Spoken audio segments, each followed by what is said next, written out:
आज हम पढ़ते हैं न्यूरल ट्यूब डिफेक्ट के बारे में। न्यूरल ट्यूब मतलब रहता है जो बेबी में स्पाइनल कॉर्ड रहता है, मेनिंजेस रहते हैं, उसमें कुछ डिफेक्ट रहते हैं जिसकी वजह से उसमें सैक बन जाता है जो कि होता है वाटर फिल्ड रहता है, या और भी अलग अलग टाइप के डिसऑर्डर रहते हैं। तो ये जो होता है मेनली जो होता है विटामिन विटामिन B9 रहता है, जो फॉलिक एसिड रहता है उसकी कमी की वजह से होता है। कभी प्रेग्नेंट लेडी होती है वो नहीं लेती है, और भी मतलब फॉलिक एसिड को और भी दूसरे कॉजेस रहते हैं। Neural tube defect are the congenital malformation caused with failure of closure of the neural tube. जो रहता है जो हमारा ट्यूब जो होता है स्पाइनल कॉर्ड ऐसे आया रहता है, वो या तो हमारे ब्रेन में ये इस तरीके से देख लो, ये जो चीज़ें रहती है, ये जो होता है एनेंसिफेली जो होता है ऊपर का सर नहीं बना होता है, एनेंसिफेलोसील रहता है, यहाँ पे फ्लूइड लाइक सैक हो जाता है।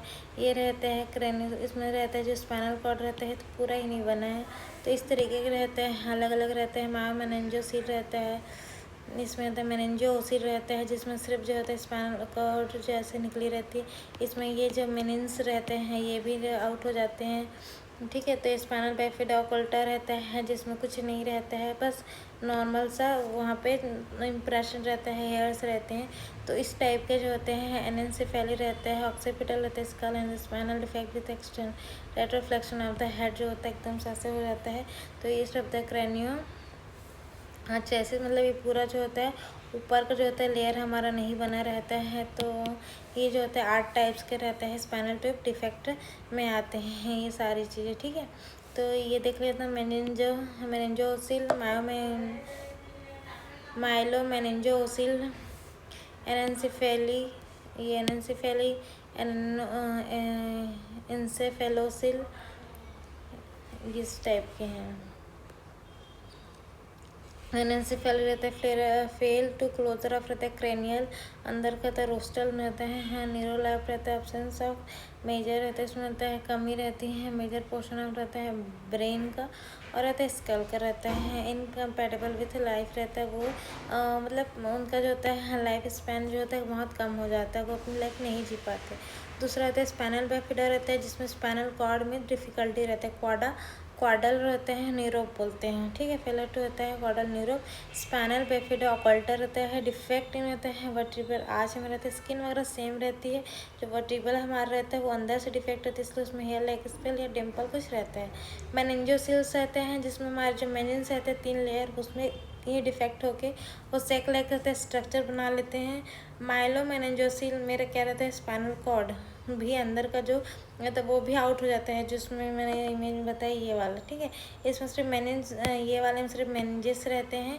इसमें होता है माइलोमेनिंजोसिल मतलब स्पाइनल कॉर्ड के लेयर्स भी, नर्व्स वगैरह भी जो होते हैं पाउच सैक के रूप में बाहर आ जाते हैं। रहते हैं एनेंसेफेलोसिल रहता है, हर्निएशन ऑफ रहता है brain tissue can manages through the, यहाँ पे रहते हैं इसका हमारे ऑक्सीपिटल एरिया में, वहाँ पर मेनियस टिश्यू वगैरह का होता है।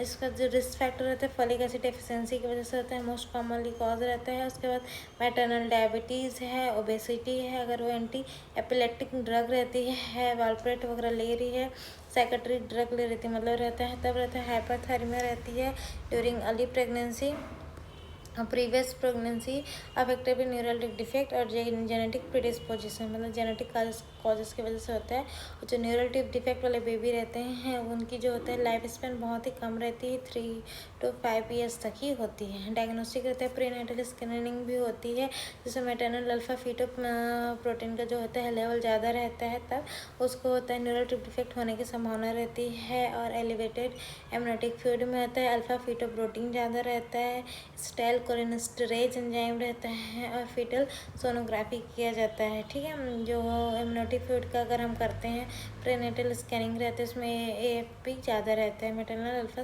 Feto protein. जो इसके प्रिवेंशन के लिए हमको क्या करना चाहिए, फॉलिक एसिड जो होता है डेली लेना चाहिए। और रहता है 1 मंथ पहले जब रहता है प्रेगनेंसी अगर हम प्लान करें तो 4 to 5 mg रहते हैं डेली रहना चाहिए, मतलब 1 मंथ से पहले से होता है खाना चालू कर देना चाहिए, पूरा जो होता है 3 मंथ तक खाना चाहिए, ठीक है, फॉलिक एसिड को।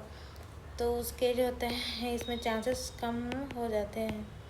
इसका सर्जिकल मैनेजमेंट किया जाता है, स्पेशली फॉर रहता है माइलोमेनिंजोसिल रहते हैं, सेफेलोसिल रहता है, मल्टी डिसिप्लिनरी केयर रहते हैं, न्यूरो सर्जरी, ऑर्थोपेडिक, फिजियो, अलग अलग टाइप के रिहेबिलिटेशन किए जाते हैं। तो तो इसमें सबसे पहले रहता है ये, बस ये इसको अच्छे से याद कर लो कि किसमें क्या चीज़ इन्वॉल्व रहती है। ज़्यादातर होता है नॉर्सेट में यहीं से क्वेश्चन पूछे जाते हैं। ठीक है।